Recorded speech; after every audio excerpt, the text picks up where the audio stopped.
Phoenix Books presents Charles Dickens' Great Expectations.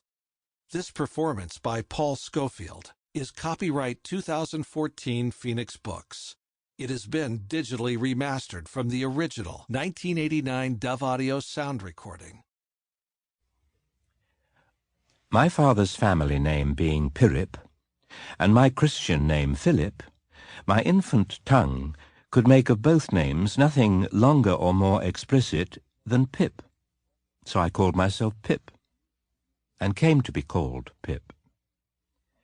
I give Pirrip as my father's family name on the authority of his tombstone and my sister, Mrs. Joe Gargery, who married the blacksmith.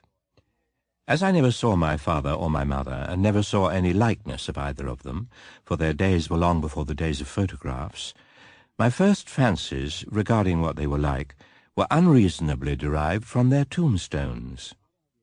The shape of the letters on my father's gave me an odd idea that he was a square, stout, dark man with curly black hair.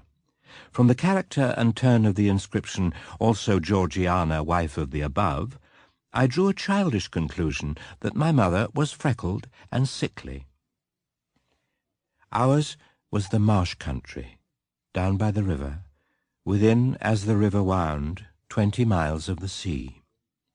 My first, most vivid and broad impression of the identity of things seems to me to have been gained on a memorable, raw afternoon towards evening.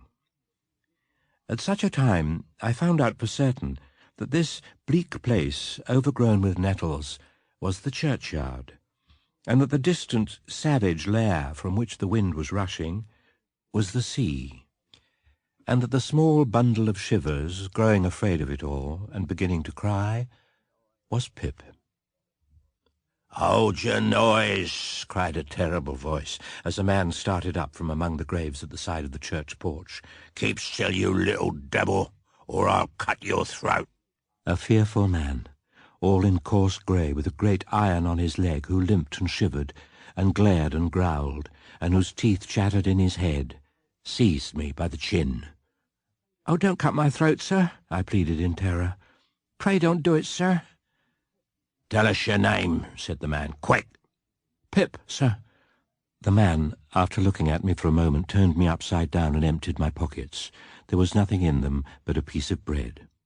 When the church came to itself, for he was so sudden and strong that he made it go head over heels before me, and I saw the steeple under my feet, when the church came to itself, I say, I was seated on a high tombstone, trembling, while he...